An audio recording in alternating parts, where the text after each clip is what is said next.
بسم اللہ الرحمن الرحیم بسم اللہ الرحمن الرحیم۔ السلام علیکم ورحمۃ اللہ وبرکاتہ۔ امید ہے آپ سب حضرات اللہ تعالیٰ کے فضل و کرم سے خیر و عافیت کے ساتھ ہوں گے۔ ایم اے اسلامیات کے مضمون اسلامی اخلاق و تصوف کا آج ہمارا سبق نمبر 34 ہے، اور آج کے سبق کے اندر ہم گفتگو کریں گے تصوف اور سماج کا باہمی ربط کے عنوان پر۔ اور آج کا سبق شروع کرنے سے پہلے پچھلے سبق کا خلاصہ دیکھ لیتے ہیں۔ پچھلے سبق کے اندر ہم نے دور جدید میں تصوف کی نوعیت، کردار اور ضرورت اصلاح کے حوالے سے مندرجہ ذیل باتوں پر گفتگو کی تھی۔ نمبر 1، صوفی ازم کا معنی اور مفہوم۔ نمبر 2، اسلامی اصطلاحات کے انگریزی میں ترجمہ کی حقیقت۔ نمبر 3، دور جدید کی اصطلاح صوفی ازم کی حقیقت۔ نمبر 4، صوفی ازم کا پرچار۔ اور آج کے اس سبق کے اندر ہم گفتگو کریں گے سماج کا معنی اور مفہوم، قرآن و حدیث اور تصوف و سماج، تصوف اور سماج کا تعلق، صوفیاء اور سماج اور ذاتی مفادات۔ اسی طرح آخر میں فرانسیسی ڈاکٹر موریس بوکائے کا اعتراف حقیقت۔ آئیے اب ذرا ان باتوں پر تفصیل کے ساتھ گفتگو کرتے ہیں۔ ہمارے آج کے سبق کی سب سے پہلی بنیادی بات، جس کا عنوان تھا سماج کا معنی اور مفہوم۔ افراد کا ایسا گروہ جس کی بنیادی ضروریات زندگی میں ایک دوسرے سے مشترکہ روابط موجود ہوں، اسے سماج کہا جاتا ہے۔ اور معاشرے کی تعریف کے مطابق یہ لازمی نہیں ہے کہ ان کا تعلق ایک ہی قوم یا ایک ہی مذہب سے ہو۔ جب کسی خاص قوم یا مذہب کی تاریخ کے حوالے سے بات کی جاتی ہے تو پھر عام طور پر اس کا نام معاشرے کے ساتھ اضافہ کر دیا جاتا ہے، جیسے ہندوستانی معاشرہ، مغربی معاشرہ یا اسلامی معاشرہ۔ اور اسلام نے مشترکہ بنیادی ضروریات زندگی کے اس تصور کو مزید بڑھا کر بھائی چارے اور فلاح و بہبود کے معاشرے کا قرآنی تصور پیش کیا ہے۔ یہ ایک ایسا تصور ہے کہ جس کے مقابل معاشرے کی تمام لغاتی تعریفیں اپنی چمک کھو دیتی ہیں۔ اب بات کرتے ہیں اپنے آج کے سبق کی دوسری بنیادی بات پر، جس کا عنوان تھا قرآن و حدیث اور تصوف و سماج۔ آیت کریمہ ہے فَإِذَا قَضَيْتُمُ الصَّلَاةَ فَاذْكُرُوا اللَّهَ قِيَامًا وَقُعُودًا وَعَلَى جُنُوبِكُمْ۔ ترجمہ اس کا ہے، پھر جب تم نماز پڑھ چکو تو اللہ کی یاد کرو، کھڑے ہوئے اور بیٹھے ہوئے اور کروٹوں پر لیٹے ہوئے۔ یعنی حالت بدلے، کیفیت بدلے، جگہ بدلے، وقت بدلے، سمت بدلے، جو کچھ بھی ہو تمہاری سوچ اور فکر کا مرکز و محور نہ بدلے۔ ہر لمحہ اور ہر لحظہ تمہاری سوچ اور فکر رب ذوالجلال کے گرد گھومتی رہے، اسی ذات کا طواف کرتی رہے۔ حدیث مبارکہ ہے، آپ علیہ السلام نے ارشاد فرمایا لِكُلِّ شَيْءٍ ثِقَالَةٌ وَثَقَالَةُ الْقُلُوبِ ذِكْرُ اللَّهِ وَمَا مِنْ شَيْءٍ أَنْجَى مِنْ عَذَابِ اللَّهِ مِنْ ذِكْرِ اللَّهِ قَالُوا وَلَا الْجِهَادُ فِي سَبِيلِ اللَّهِ قَالَ وَلَا أَنْ يَضْرِبَ بِسَيْفِهِ حَتَّى يَنْقَطِعَ۔ ترجمہ اس کا ہے، ہر چیز کے لیے صفائی ہے اور دلوں کی صفائی اللہ کا ذکر ہے، اور ایسی کوئی چیز نہیں ہے جو ذکر الہی کے برابر اللہ کے عذاب سے بہت نجات دلانے والی ہو۔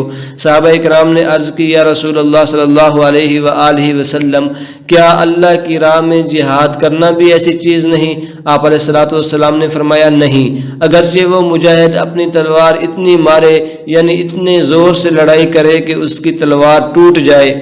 عزیز طلباء کرام، مندرجہ ذیل آیت کریمہ اور حدیث مبارکہ سے ہمیں یہ بات معلوم ہو رہی ہے کہ نماز، روزہ، حج، زکوٰۃ، جہاد کے ساتھ ذکر اللہ کو بھی فرض فرمایا گیا ہے، اور قرآن و حدیث میں اللہ تعالیٰ کے ذکر پر بہت زور دیا گیا۔ اور ذکر اللہ اس لیے فرض کیا گیا کہ اس سے تزکیہ نفس اور تصفیہ قلب ہوتا ہے۔ جب اللہ کے ذکر سے بندے کا دل صاف ہو جاتا ہے تو وہ اپنے اندر سے اس ذات باری تعالیٰ کو پا لیتا ہے، اور بندے کو اللہ تعالیٰ کی معرفت نصیب ہوتی ہے تو بندے کا تعلق اللہ سے مضبوط ہو جاتا ہے، بندے کو اپنے من کی حقیقت تک رسائی نصیب ہوتی ہے۔ بات کرتے ہیں اپنے آج کے سبق کی تیسری بنیادی بات پر، جس کا عنوان تھا تصوف اور سماج کا تعلق۔ انسانی تاریخ کے مطالعے سے یہ بات واضح ہوتی ہے کہ جس قوم اور سماج نے اخلاق یعنی اتحاد، کہ دامن کو چھوڑا اس پر زوال طاری ہو گیا اور اس قوم کے اندر اخلاقی کمزوریاں بڑھنے لگیں۔ اخلاقی انسانی زندگی کے ساتھ سماجی توازن کو برقرار رکھنے میں بھی کلیدی رول ادا کرتا ہے۔ اور یہاں اخلاق سے مراد علم تصوف ہے۔ تصوف طریقہ زندگی یا طرز حیات کا نام ہے، سادہ زندگی جینے کا نظریہ پیش کرتا ہے۔ ایک اچھا سماج اور زندگی کے لیے سادگی بے حد ضروری ہے۔ تصوف جس تعلیم پر سب سے زیادہ زور دیتا ہے وہ عشق و محبت کی تعلیم ہے۔ عشق کا یہ وصف ہے کہ انسان کو کبھی رذالت کی طرف مائل نہیں ہونے دیتا اور کسی بھی حال میں انسان اخلاقی ضابطوں سے مبرہ نہیں ہوتا۔ تصوف کی اس خوبی کو مولانا شبلی نعمانی رحمۃ اللہ علیہ نے اپنی تصنیف شعر العجم میں بڑے اچھے انداز میں اجاگر کیا ہے، جس سے اس کی اہمیت اور افادت مزید ظاہر ہوتی ہے۔ تصوف کا بنیادی مقصد عوام کے درمیان محبت کو عام کرنا ہے، چونکہ محبت انسان کے اندر سوز و گداز پیدا کرتی ہے۔ یہ انسان کے دل میں ہمدردی کا مادہ ابھارتی ہے۔ محبت انسان کو رحمدلی کا سبق سکھاتی ہے۔ گویا تصوف کے اس مؤثر طریقہ کار کی بنا پر ماحول میں خوشگواری پیدا ہو جاتی ہے۔ رویوں میں تبدیلی کا نام تصوف ہے۔ تصوف معاشرہ میں رواداری کو فروغ دیتا ہے۔ صوفیاء کرام کی بنیادی خوبی ایک دوسرے کو تسلیم کرنا ہے، محبت اور امن کا درس دینا ہے۔ تصوف طبقات کی تقسیم کو مٹاتا ہے۔ ہمارے معاشرے میں انتہا پسندی اور تشدد بہت حد تک بڑھ چکا ہے، اس لیے معاشرے کی تعلیم و تربیت میں تصوف اہم کردار ادا کر سکتا ہے۔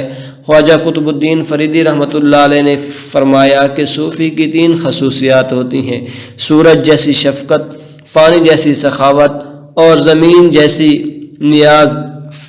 تو خلاصہ کلام یہ ہے کہ اخلاق اور سماج کا آپس میں گہرا تعلق ہے۔ تصوف انسان کے سماجی اور اخلاقی رویوں کی تشکیل میں اہم کردار ادا کرتا ہے۔ آئیے اب بات کرتے ہیں اپنے آج کے سبق کی چوتھی بنیادی بات پر، جس کا عنوان تھا صوفیاء اور سماج۔ صوفی کا سارا زور عمل پر ہوتا ہے اور عمل کا انحصار عشق پر ہے۔ عشق کافر ہے نہ مسلمان۔ عشق انسان میں تفریق نہیں، اخوت پیدا کرتا ہے۔ اس کے دائرے میں شیخ و برہمن، ادنا و اعلیٰ، رذیل و شریف سب ہی آباد ہیں، اور اس کی مقبولیت کا سبب ہی یہی ہے کہ اس نے مذہب کی سکہ بند اور ظاہری تصور کے بجائے سماجی مساوات پر زور دیا، چونکہ مذہب کا اصل مقصد خلوص قلب ہے، بلکہ خلوص قلب کے ساتھ اگر بت پرستی بھی کہا جائے تو اس کا بھی انعام ملتا ہے۔ انسانی زندگی کے تاریخ کے مطالعے سے یہ اندازہ ہوتا ہے کہ صوفیاء حضرات نے ایک اچھے سماج کی تشکیل کے لیے ہمیشہ کوششیں کی، چونکہ ان کے نزدیک عمل کا تمام انحصار خدمت خلق پر ہے۔ پروفیسر محمد حسن تصوف کے سماجی پس منظر اور اس کی افادیت کو اجاگر کرتے ہوئے لکھتے ہیں: انسان کی عظمت کے اس تصور کے ساتھ ساتھ تصوف نے انسانی مساوات پر زور دیا۔ مذہب کی سکہ بند اور ظاہری تصور کو صوفیاء نے حتمی اور قطعی قرار نہیں دیا۔ صوفی ظاہری پابندی کی بنیاد پر انسانوں کو تقسیم کرنے اور ان میں منافرت پھیلانے کے بجائے صرف خلوص نیت اور کیفیت قلب کو بنیادی درجہ دیتے تھے۔ گویا عشق و محبت معرفت الہی کا سبب سے معتبر اور مستند راستہ ہے، اور اس راستے پر چلنے کے لیے محض ضابطہ پرستی یا صرف ظاہری رسوم و عبادت کافی نہیں ہے۔ اسی طرح تصور عشق و نظام تصوف میں کلیدی حیثیت حاصل ہو گئی۔ بات کرتے ہیں اپنے آج کے سبق کی 5ویں بنیادی بات پر، جس کا عنوان تھا سماج اور ذاتی مفادات۔ سماجی تاریخ کا جائزہ لینے سے یہ اندازہ ہوتا ہے کہ مذہبی اور سیاسی قائدین نے اپنے مفاد کے پیش نظر تہذیبی اور سماجی ضابطوں کو پامال کرنے کا کام کیا۔ ان کے نظریات سے سماج میں انتشار پھیلا، انسانی زندگی بے راہ روی کا شکار ہو گئی، سماج میں وحشی پن بڑھنے لگا، بربریت کا خاتمہ اور اتحاد ملت کو وجود میں لانے کا کام سب سے پہلے پیغمبروں نے انجام دیا، اور پیغمبروں کے بعد صوفیوں نے اس ذمہ داری کو اچھے انداز میں نبھایا۔ تہذیب کو مثالی بنانا مکمل طور پر علم و آگاہی کا عمل ہے، جس میں جذبے کا شامل ہونا لازمی ہے۔ پیغمبروں نے انسان کو اس عمل کی طرف متوجہ کیا، مگر انسانیت کا قافلہ پیغمبروں کی ہدایت پر چلنے میں ناکام رہا۔ پیغمبر اسلام حضرت محمد صلی اللہ علیہ وسلم کی قیادت میں ایک بڑی امت تیار ہوئی، جس کا اولین کام یہ تھا کہ وہ ایک ایسی تہذیب کی تشکیل کرے جس سے پوری انسانیت مستفیض ہو سکے۔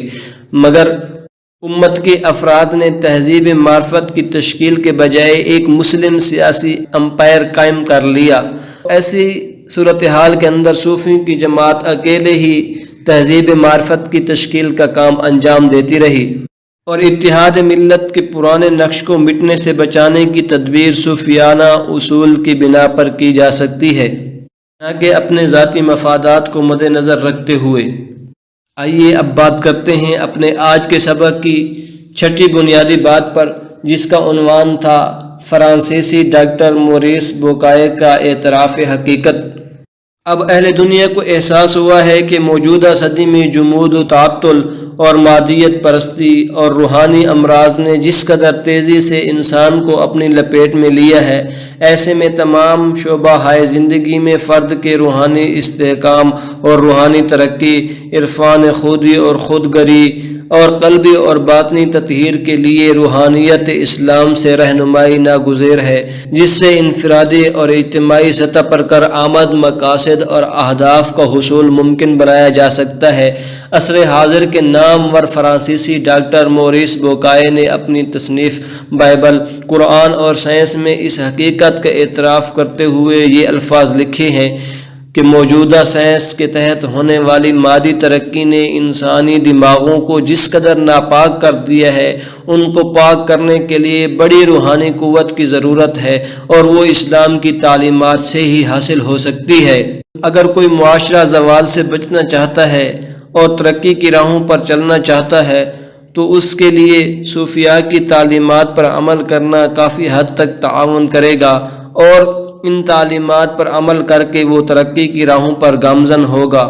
ایک مرتبہ آج کے سبق کا خلاصہ دیکھ لیتے ہیں۔ آج کے سبق کے اندر ہم نے تصوف اور سماج کے باہمی ربط کے حوالے سے مندرجہ ذیل باتوں پر گفتگو کی۔ نمبر 1، سماج کا معنی اور مفہوم۔ نمبر 2، قرآن و حدیث اور تصوف و سماج۔